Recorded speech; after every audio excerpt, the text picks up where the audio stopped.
Good evening, folks, listening friends, first-time listeners, long-time listeners, subscribers, people who've liked our page, and everybody else.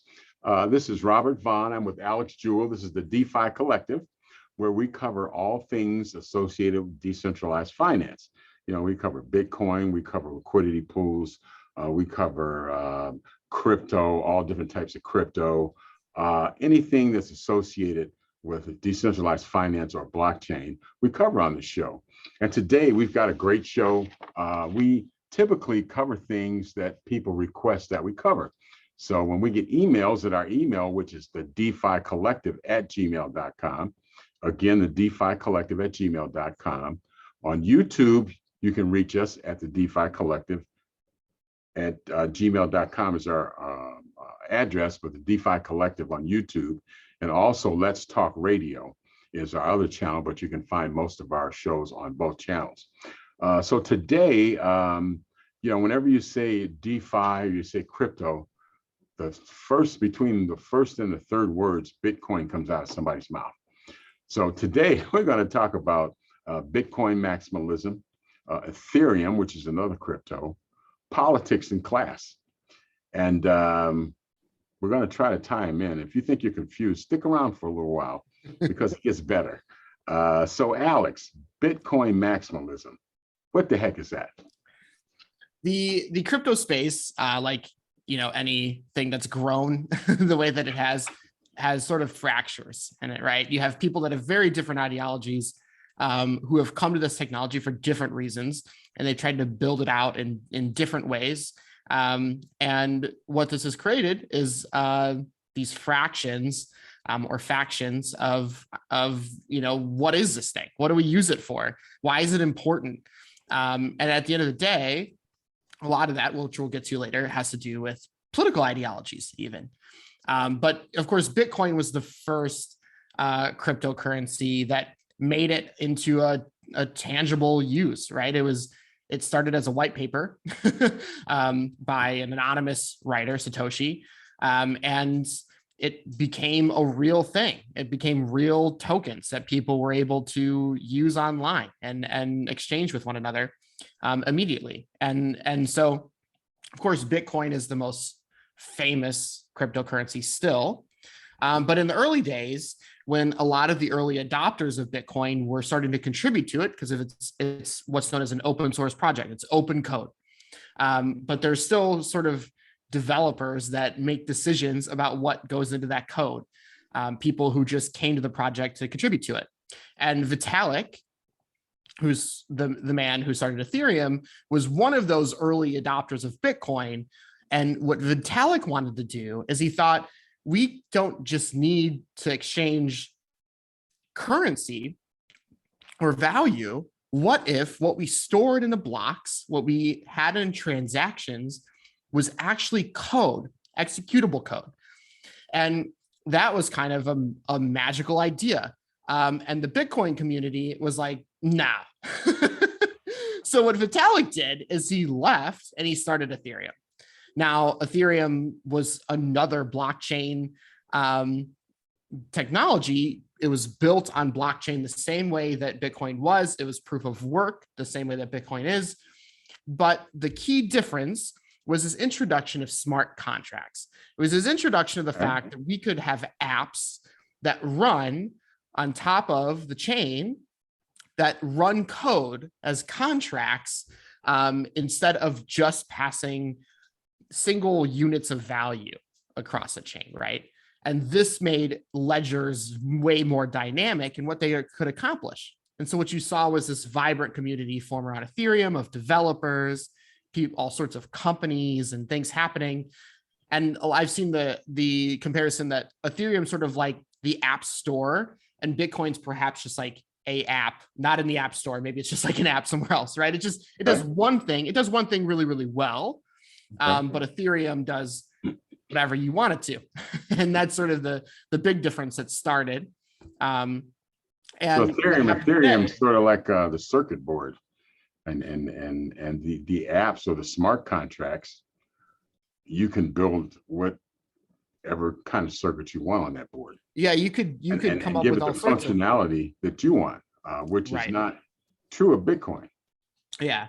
So when we talk about Bitcoin maximalism is this ideology of people who still think that Bitcoin is the one truth and the only cryptocurrency worthwhile.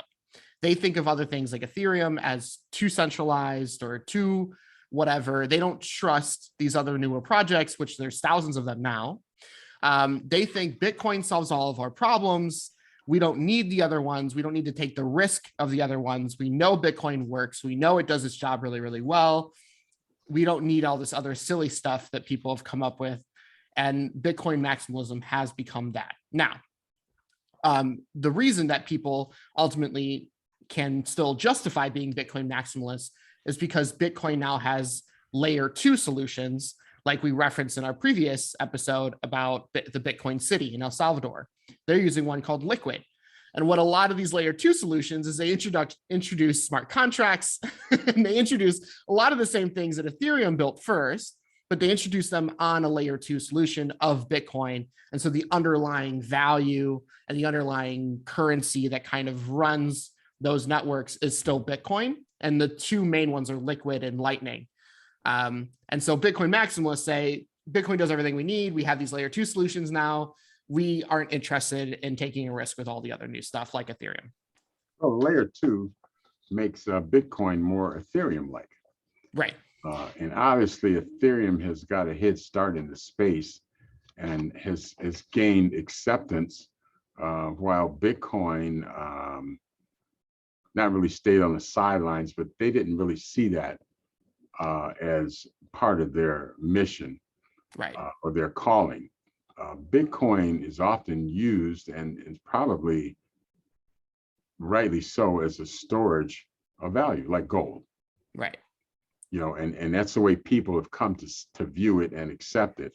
Kind of. So, yeah, there's still disagreements there too, but okay. Well, yeah, you have Bitcoin Cash, right? So Bitcoin Cash came out of that disagreement. I think the reason that this development on the Bitcoin network came so late is because a lot of the Bitcoin community were arguing about other things earlier on that they got stuck on. They got stuck on block size. So, for example, if you increase the block size, you can increase the number of transactions that you're able to process. You can increase the speed. You could technically then maybe consider Bitcoin closer to being more of an everyday currency. Okay. But the actual Bitcoin BTC community decided against that and decided to opt for layer 2 solutions. You have companies that have a vested interest in keeping it that way, like Blockstream, which is the company also El Salvador is working with. So there is some bias there, maybe, of like, you have the Bitcoin Cash community that split off and started BCH, Bitcoin Cash. They increased the block size to have a faster Bitcoin. Nobody really talks about Bitcoin Cash because they see Bitcoin as the really good standardization of storage of value that then standardizes and provides that hard work for a layer 2 solution that does all of the fancy stuff on top that could be everyday exchange and applications that we use in our everyday lives or business. Okay. Now, Ethereum, it appears to me sometimes that people with money who hop into crypto space, the more conservative, big money people seem to be attracted to Bitcoin. Yeah. And the visionaries and the people who are trying to create utility in the crypto space are more drawn to other coins other than Bitcoin. Right. And I could see it if you feel like Bitcoin's a storage of value. It's like, what does gold do? You buy it and it sits in a vault. It doesn't really do anything, but it's just some place where you can store value. And some people see Bitcoin that way, but I think that's kind of changing a little bit. It is. Some of the success that Ethereum has had. As a matter of fact, I think Vitalik at one point wanted to have Ethereum act as sort of like a nonprofit. And he didn't want it to be, philosophically, didn't want it to be a money-making enterprise. Right. And then I forget the gentleman's name. He started cut it out and he said, "Man, you must be crazy." He said, "I'm going to start another one." Christensen, yeah. Yeah. So a lot of utility, I mean, has come from Ethereum. Mhm. So in terms of how it affects your everyday life, I think Ethereum probably has more effect and be more has more impact on your everyday life, probably more so than Bitcoin in terms of functionality. Would you agree? I think it has the potential to. Yeah. Potential to, I okay, think okay. realistically, a lot of the institutions that we rely on currently Mhm. in this existing system are Mhm. moving over to Bitcoin for storage of value, Mhm. Ethereum for wealth creation, automatic market making, right? They're sort of using them for different reasons, but where the most mainstream adoption is, where like, my cousin is able to sell his artwork and have a community around that and Mhm. NFTs, and you have DAOs forming, decentralized autonomous organizations. We had an episode on that, Mhm. where all of that innovation is happening, where innovation on the Internet of Things. Remember we had the The episode, we had a guest metaverse, on. the Oh, the metaverse. metaverse. Yeah, the metaverse is Ethereum. We had the guest on about Internet of Things, where you're talking about how devices connect with things like Right. IOTA. Those are all different cryptocurrencies that have nothing to do with Bitcoin, right? And so the reality is that a lot of the real innovation right now is happening elsewhere. And what is, what we can see is maybe things like Lightning and Liquid catch up as layer 2 solutions. The Bitcoin development community maybe sees the value there. You start seeing a lot of the same things pop up, but with the standardization and trustworthiness of Bitcoin, right? I don't know. The reality is there's also a lot more scams happening on Ethereum, on Binance Smart Chain. There's Mhm. a lot of people misusing the fact that they could just run code. There's a lot of people misusing this for bad things, right? Like rug pulls, where like I could set up what appears to be a safe project tomorrow, and I could write code that sends myself all of the funds from the top when I want to. And if somebody doesn't look at the code and see that I wrote that in there, if I do it in a clever way, that's a problem, right? And so even if it's open source, there's all these projects. Every week you hear about a new project where there's a rug pull or somebody runs off with the funds, right? Because they wrote code to allow themselves to do it. Yeah. That isn't possible right now with Bitcoin. So there's pros and cons to both in terms of like, but when we talk about what is impacting people's everyday lives the most right now, in terms of mainstream adoption, Ethereum is definitely taking the cake easily there, but it also has a high barrier of entry with gas fees until Ethereum 2.0. Okay. Okay. All right. One of the things I noticed too is that I talked to a lot of people from all walks of life, people with a ton of money and people with a half ounce of money, and everybody in between from all walks of life. And something I've noticed is that it appears that the wealthier somebody is, the more they are attracted to Bitcoin. And the multitude of people who are working class, middle class, are attracted to some of the other coins, Mhm. Cardano, Ethereum, Polygon, so on and so forth. Have you noticed that? Is there any truth to that, or is that just my observation? I think it's true. Mhm. I think because of some of the reasons we've talked about, right? In terms of reliability of Bitcoin, Mhm. it's designed economically to, be that storage of wealth, right? So if you Right. have wealth you want to store and you want to Yeah. hedge it against the traditional If you market got a against dollar, couple of billion, you don't really need to make a couple billion. You just right? need to And take care of what you got. Yeah. Okay. Bitcoin's going to keep going up in value because of how it halves, right? Mhm. The way that it's designed is that it's a hedge against the traditional market. So if you want to take 2 billion out of the traditional market, put it somewhere safer, Mhm. Bitcoin's at safe haven.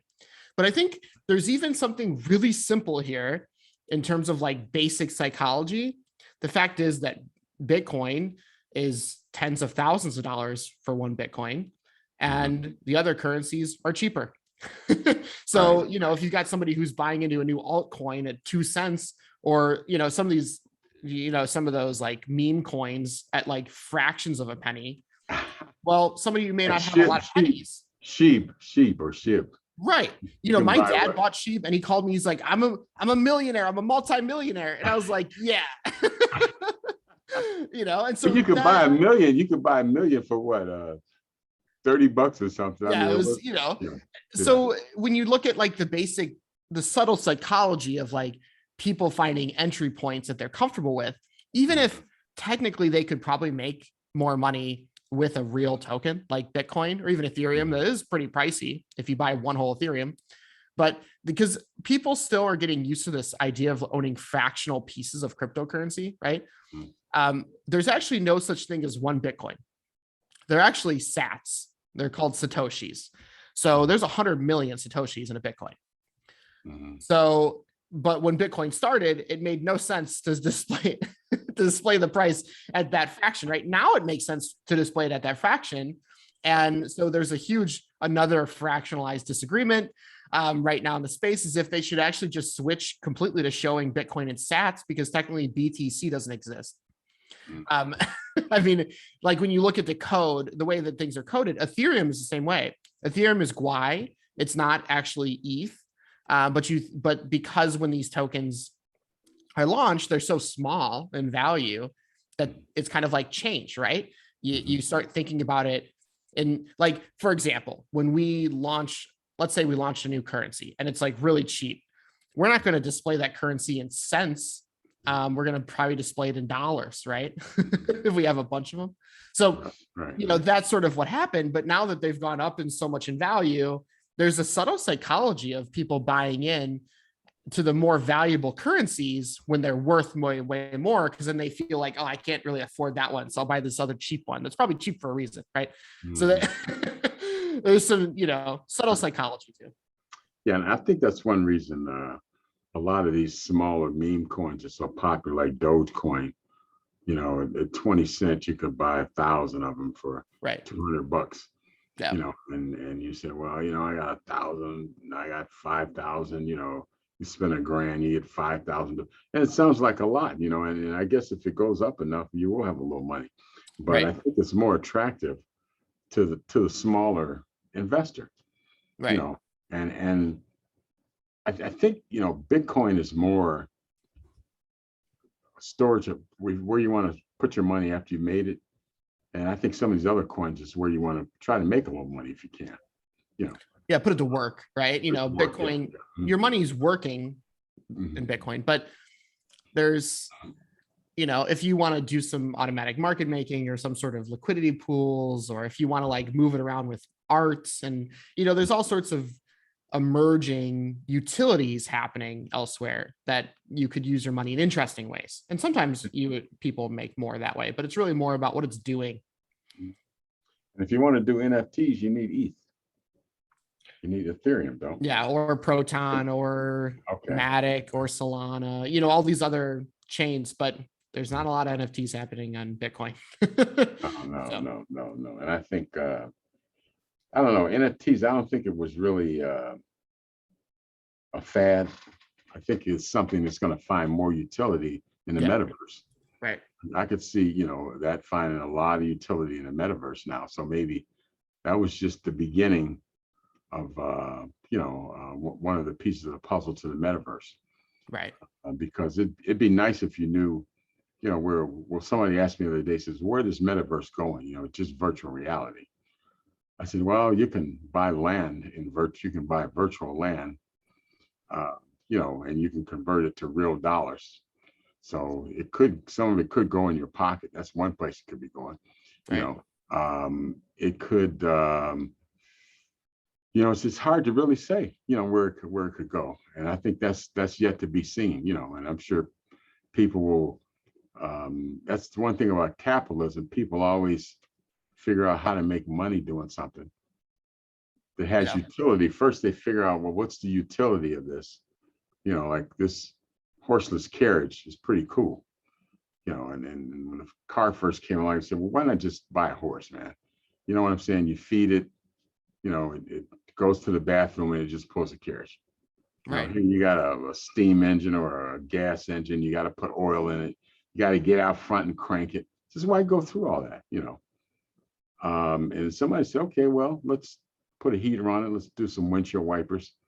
Let's give it an automatic start from inside your house, and let's also charge $100,000 for it, even though it only costs us about $8,000 to make, and we can make a ton of money and everybody's happy. So I think the same thing, with the metaverse and with Ethereum, as more smart contracts come into being, people will find utility, and they will always, that's the nice thing about capitalism. Capitalism is good for coming up with new utilities, but there's always, a price that's going to cost you. It's going to cost you, Right. Where, utilities, somebody, and I think Vitalik had a great concept, I think, when he wanted to have Ethereum be sort of like a nonprofit. So it could be available to everyone, without gas fees, or I don't know how he planned to do it, but so it would be available to everyone. Right. And that's kind of like, the internet, if you don't have access to the internet, you're at a disadvantage in the world today. Yeah. And there are people in whole countries that don't have access to reliable internet. Or they only have access to it through, very expensive capitalism, right? They have to go to internet cafes. They can only go through it during certain hours. They have to pay a ton of money per minute, right? They can't go to certain sites. Right. Yeah. So that's I think that's kind of where the metaverse is now, kind of where Ethereum is now. I think there's more of a full understanding of what Bitcoin is, and I think people kind of want Bitcoin to stay the way it is. They don't want it to get too fancy, I think. It's like, how's the old saying go? You build your house with, how does it? You build your house with bonds or something, but you furnish it with stock, something like that. Yeah. But Bitcoin is definitely the storage of value. Now, do you think Bitcoin will ever take the place of gold? Because there's been a lot of talk about people going from gold into Bitcoin, and I don't know if gold hoarders, I call them, have made that mental shift yet, from gold to Bitcoin. But I think there probably is a lot of precious metals going into Bitcoin. Would you agree? Yeah. I mean, so I think what's interesting here is that crypto can ultimately become even representation of tangible assets or commodities. So the reality is that a lot of gold people or precious metal people, I mean, the type, people who like their entire personality goes back to the fact that they buy precious metals, and like they're very serious about like storing their money in things that are hedges against inflation and volatile markets, and that's worked for centuries, right? Okay. But the reality is that in a digital world, I think it always goes back to like, what's our current means of production? What are our current means of communication? What are our current means of governance, right? When you think about all these things that actually produce society or execute on society, and all of those things are becoming digital, then what you have to start thinking about is, how do you represent all of those commodities and things that we think about as valuable in a digital sense? And I think this is why banks and governments are looking at crypto so heavily, is because they need to settle digitally, right? They're already having to do it. Everything that you do through a bank right now, or for your house or anything, it updates a field in one ledger, and several days later, after 7 middlemen signed off on it, everybody gets their cut. Yeah, it updates a number in another ledger, right? Well, it's just ledgers still. It's just databases. It's just changing a number here and changing a number there, and that's it. So why do we still have all this infrastructure? We have all this infrastructure because that used to be somebody on a horse and buggy carrying a stack of files. And so the reality is we're still using all this, all of this infrastructure that was built at least decades ago. And we're still using all of this infrastructure that was built for a previous world. And so when, if I'm never going to say that we're going to like completely get out of gold or throw gold away or not care about gold, or other precious metals. The reality is that actually some things like gold do have utilities people have never even thought about. Gold is like really useful for spaceships, right? It's actually like a component that's used in ships and spaceships and all sorts of, there's things that we actually use precious metals for. Right. That make them important commodities for the tangible It's world. a great conductor of electricity. Yep. It doesn't rust. It doesn't oxidize. Yep.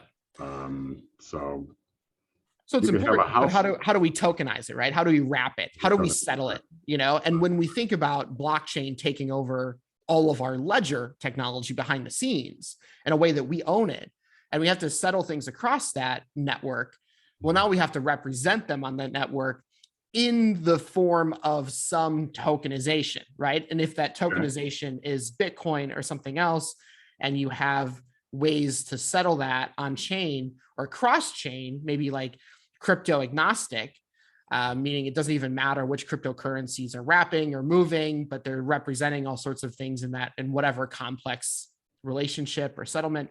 You know, there's all sorts of ways to start thinking about things in the physical world represented in the digital world in ways that actually better represent them than what we're doing now. Right. I want to switch gears a little bit. Politics, decentralized finance, Bitcoin, Ethereum, politics. This is affecting our politics. Yeah. It's really affecting our politics. I kind of see it that, the capitalist economic system is going through some changes, like everything is changing. Yeah.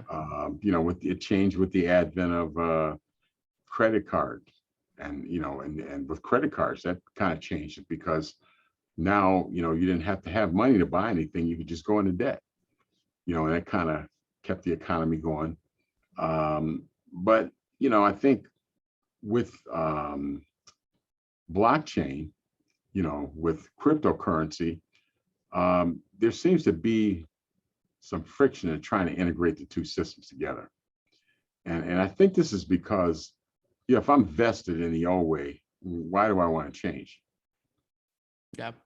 But, I think, it's almost like, progress, you can't really stop progress. You can kind of hold it back for a while, right?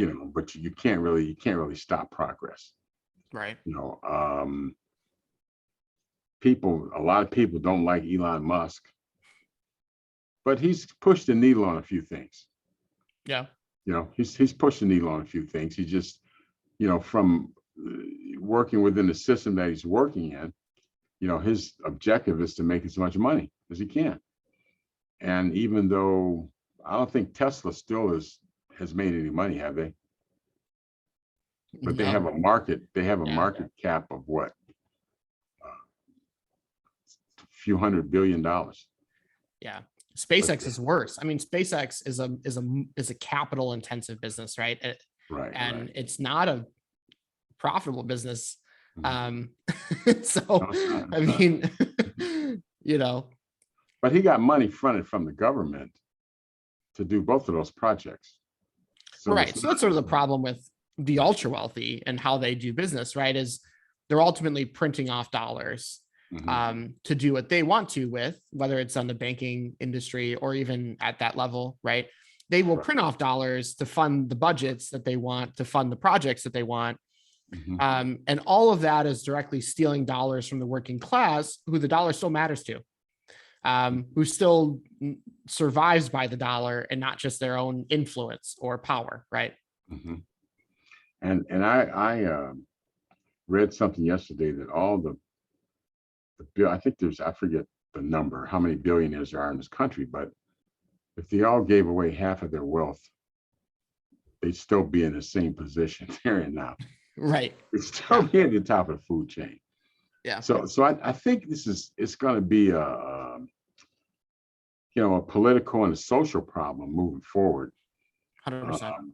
Because the wealth disparity is like, this is talk about the second Gilded Age. I don't think we've ever seen anything like this in history. You'd have to go back to, maybe feudalism, where one guy owned everything in England and everybody else worked for him. Techno feudalism is a very serious thing. And again, if we go back to the fact that much of our society has become technical, and the people who own most of everything own the big tech giants. It's techno feudal. I mean, it's techno feudalism, right? We have access to the internet. We have access to use these things, but at what cost, right? That's true. That's true. And it's someone told me the other day, said, well, if you had people, they said, well, democracy's great, but you could have a leader. If you had a leader with integrity, then you could have one guy calling the shots and it wouldn't be so complicated. I say, yeah, like in China, huh? Don't worry, he's a good guy. He's a good guy. I know him. I've known him all his life. Yeah. So his dad was great too. Yeah. How about that? Yeah. So I think we had talked before about decentralized finance, blockchain, about voting on a blockchain. And I think not just voting, but I think it takes the hanky panky out of a lot of different things. Voting is one thing. If you voted on a blockchain, everybody would have one vote. It would be transparent. It would be recorded on the ledger, and nobody could change it. So you would actually know who got elected on election night. And that's probably a bit far off because a lot of people don't really understand the blockchain ledger. But I think as more people begin to understand it, it's going to really, I think, shape and change our politics, because people that want to keep things as they are probably people that are at the top of the food chain doing pretty good. And people that want to change are probably people at the bottom of the food chain who aren't doing that good, and wealth disparity has real consequences. It has real consequences. I can remember the time when, well, a little bit before my time, in the 40s and 50s and in the early 60s, one person could have a job and you could support a family, buy a house, have a car, send your kids to college. I saw this lady on TV yesterday and she was looking for a job. And I said, well, you have two jobs now, She says, yeah, but I need another one, because my husband, he's worked 16 hours a day. So we have to kind of stagger so we're able to spend some time at home, and he's got two jobs and she's got two jobs looking for another one. And they still can't make ends meet. Now, I guess somewhere along the line, you got to look at, hey, what's up with the system, Right. You see this now in a lot of strikes. A lot of people are on strike. A lot of companies are kind of coming to their senses and they're trying to give people fair wages. I saw an ad the other day at McDonald's was $21 an hour. Well, that's, if two people work, you can probably make a living doing that, Right. I don't know. I think decentralized finance, Bitcoin, there's a change, and anytime there's a change, there's going to be a lot of turmoil, and the people that kind of hold the keys don't really like change that much. They like to keep things as they are. But I think the like you say, the horse is out of the barn on this one. I think it's kind of going, and even people in different parts of the world now are using Bitcoin and using cryptocurrency so they don't have to deal with dollars.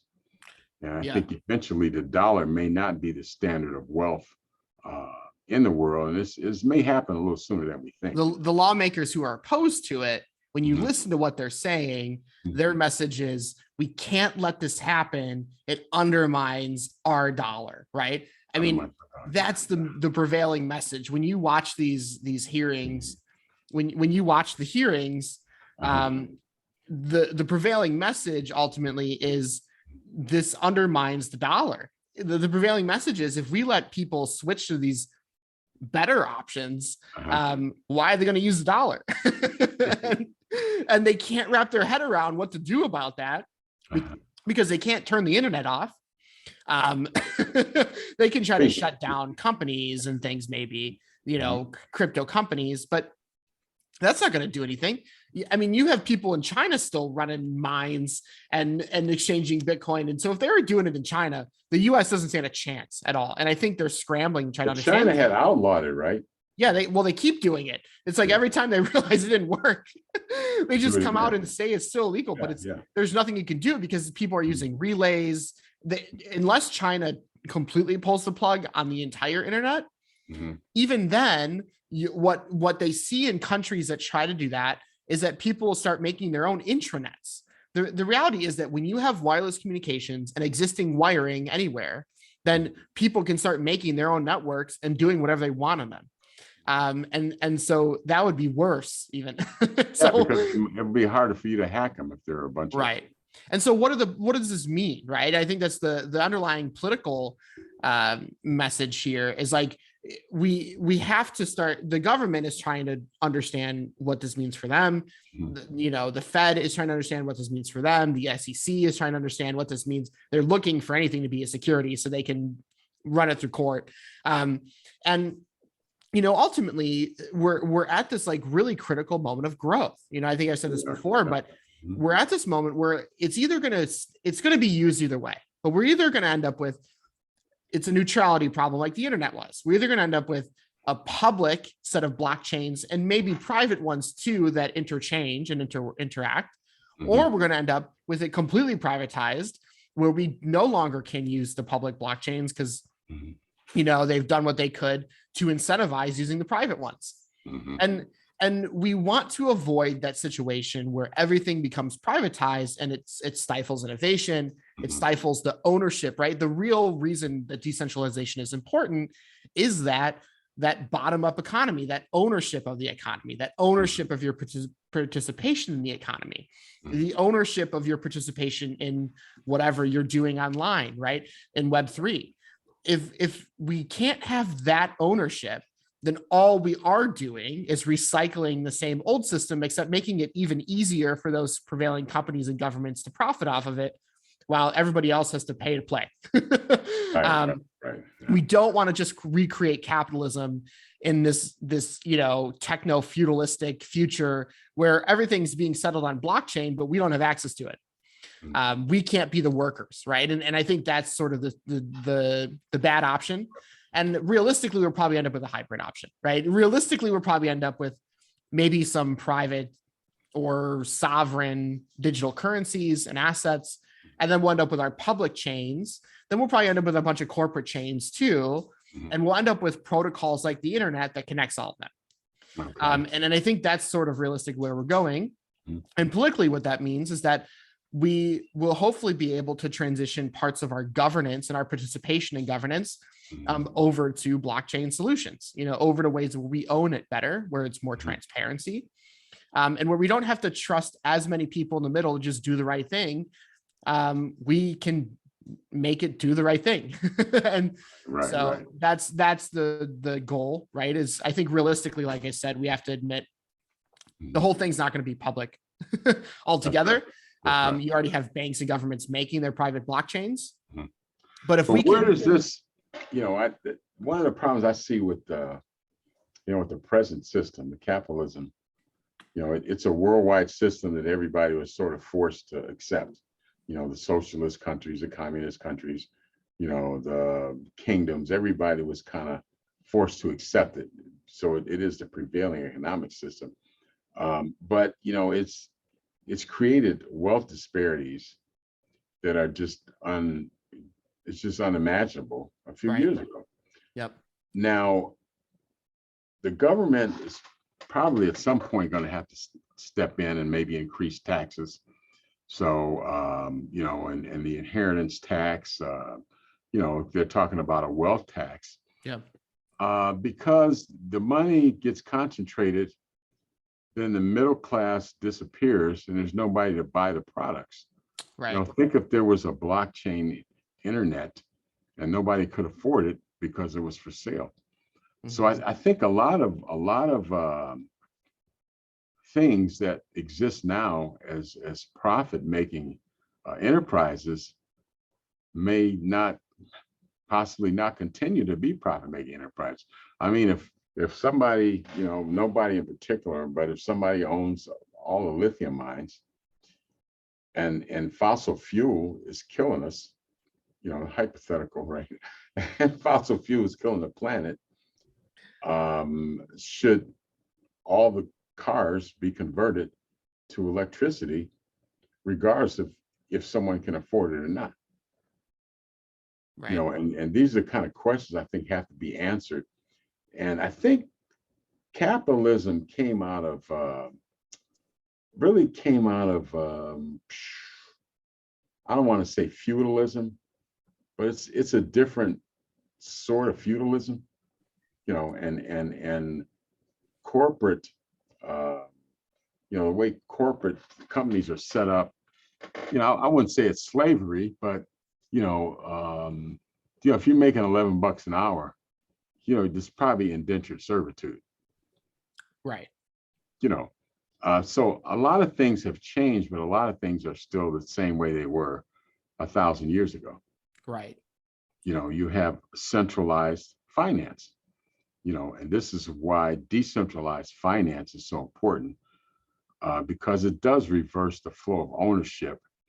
And, with the advent of the blockchain, when you talk about, I always go back to voting, you apply it to voting, but you could apply it to a lot of things. Obviously the government is going to have to collect taxes. Your government can't exist if they don't collect taxes. Right. So maybe you have a smart contract on a blockchain where, 1% of every transaction is a tax. I don't know, but I'm sure they're going to have to figure out some way to do that. Is there any talk about that now? I mean, I would say there's talk about it. Yeah. There's obviously a lot of discussion.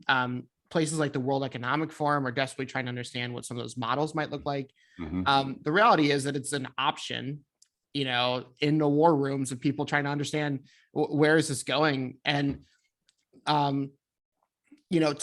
taxation ultimately has a bad rep as a concept, right?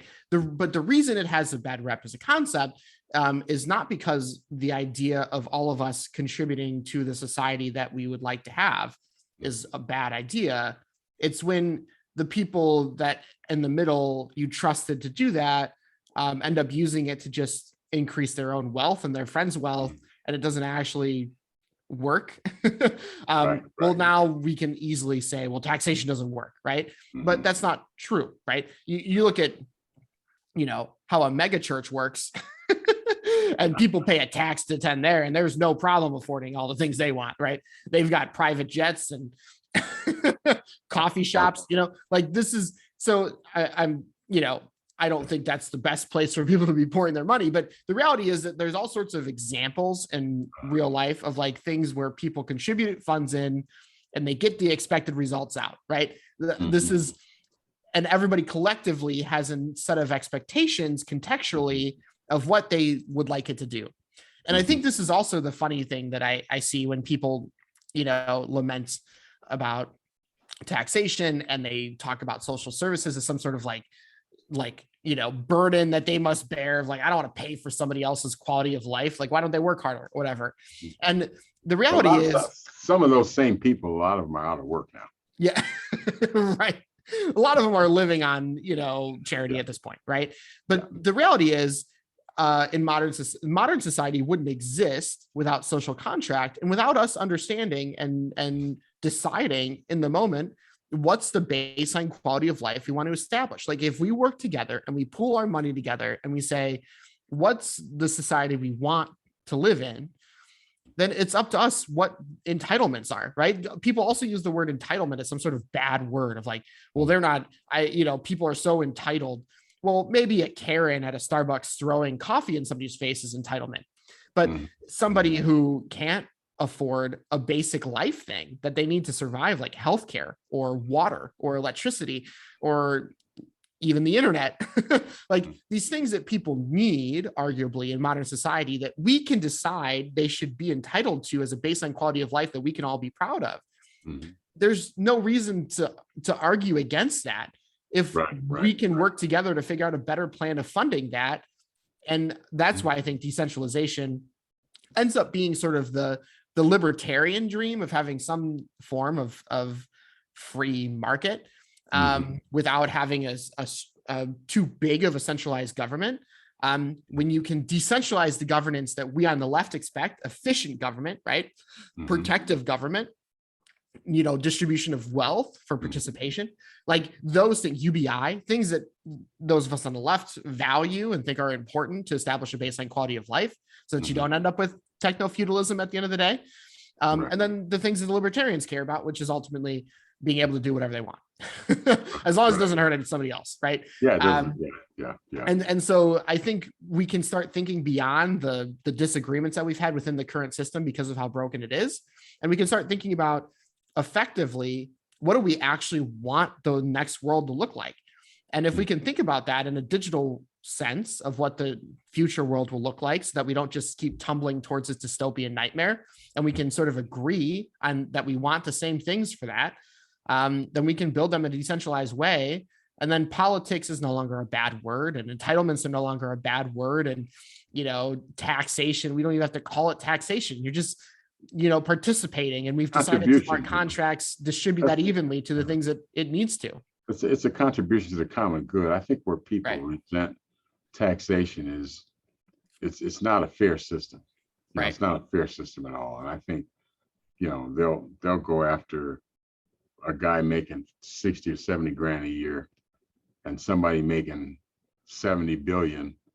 They don't pay any tax. They actually get money. It's amazing. Some billionaires actually got money back. Yeah. But they didn't have to pay tax, but through the tax code, they got money back. And I think that's really obscene. And I think that's why a lot of people resent taxes, resent the IRS. What they used to call them in the old days, the revenuers. Here comes a couple of revenuers. That was a bad one. But I think, with blockchain, smart contracts, doing business on a blockchain, I think eventually you could see the government taking advantage of the blockchain to do business on a blockchain. They want a digital dollar. They want to settle stuff. They've got a lot of convoluted systems and procedures that they have to process. You have lawmakers who can start doing open source legislation, right? There's so much about the government that, we know is antiquated and bloated and inefficient and expensive. There's half your taxes right there. It's just paying for the Fortran. There's so much that could be done that'll make people don't understand when you invest in the infrastructure becomes cheaper. You modernize how things work, you digitize them more effectively, and maybe there's a upfront cost to do that. But you save a lot more in the long run if you allow your systems to maintain their modernity. Yeah. And I think, one thing I think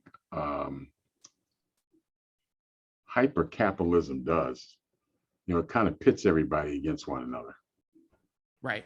It says, well, you're not able to buy a Ferrari like he is because of this person.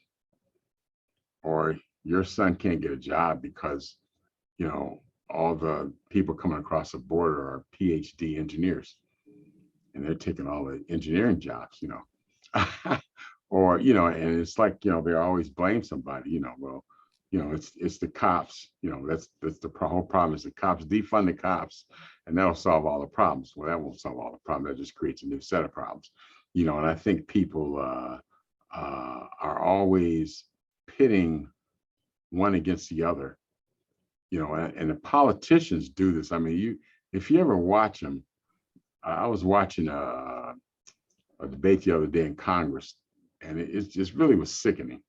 That they can just, they can, in some news station, they just sit up there and lie. Yep. And that old adage, if you repeat a lie long enough, people start to believe it.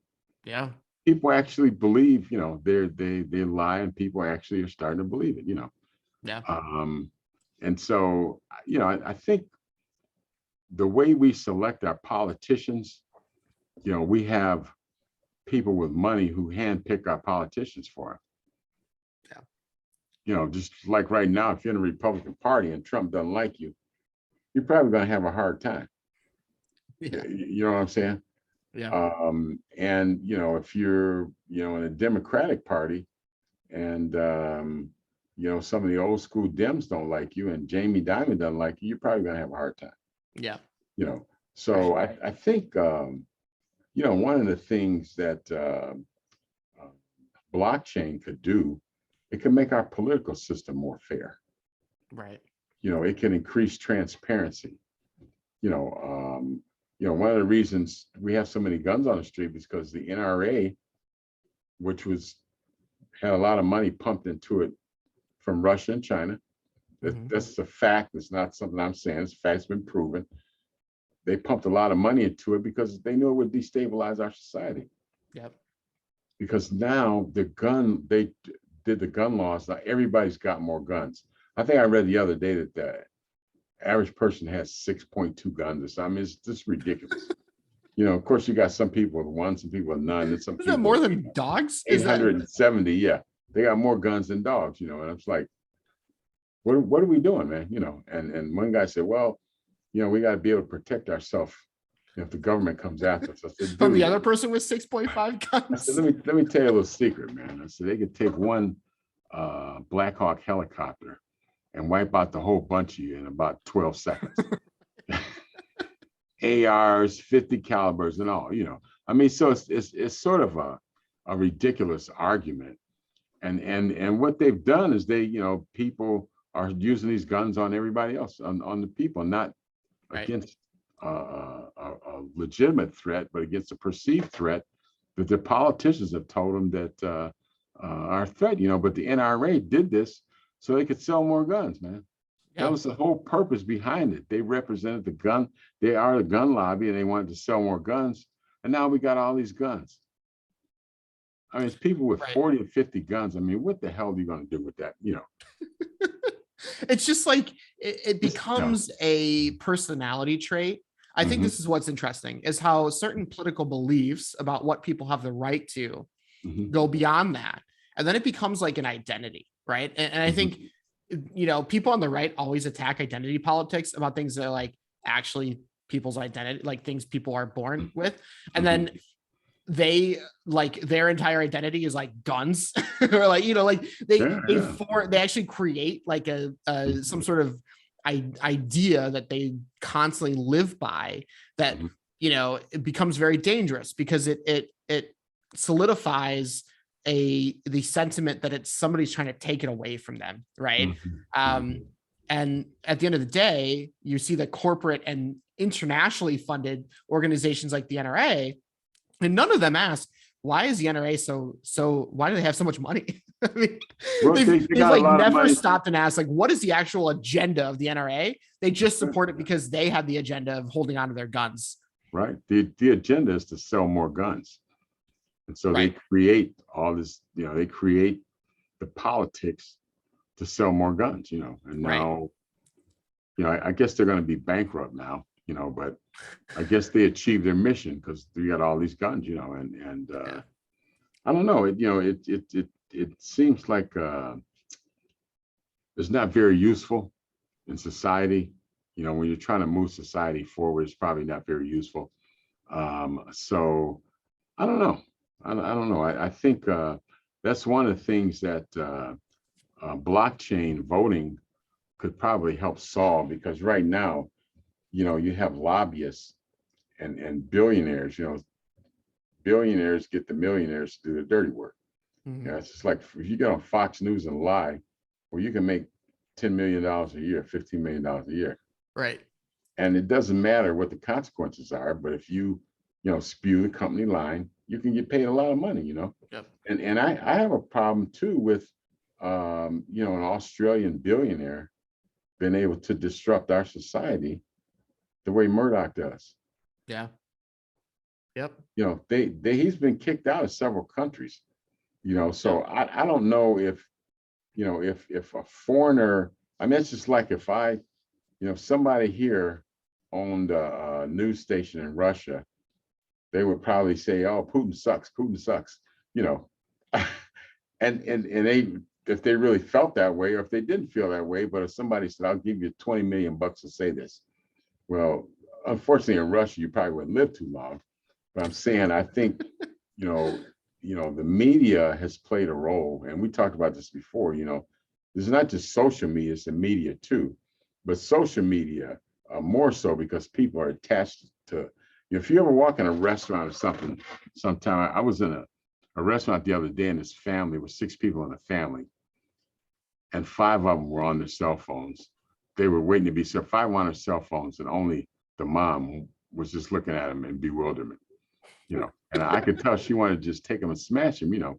But I think, social media and the media really have kind of driven people into extreme corners, and that's not healthy for society. So hopefully, with the blockchain, with Bitcoin, with decentralized finance, reversing that flow of ownership, we can have things be a little more equitable, politically and financially. And informationally, right? I think Yeah. really, if we had to tie all this together, Mhm. it's the reality that we have to change our monetary systems so that we can change the very substance of our economy, right? How does our economy run? Who owns the economy?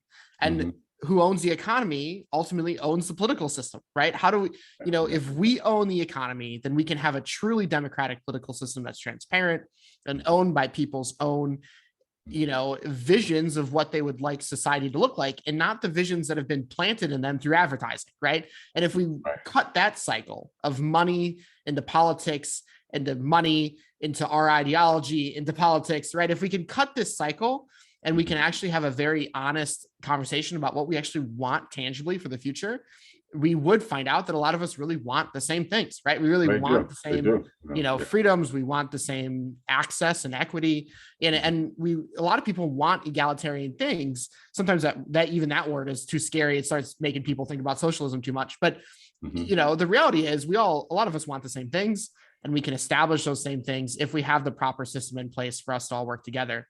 And so, of course, there's communities in crypto, like we started with, where they disagree on how to do that, or they disagree on what should be in there. But the reality is that those things exist because so many people are actively working on these networks and on these emerging technologies to accomplish really important things. Right. And we're at this is a new age.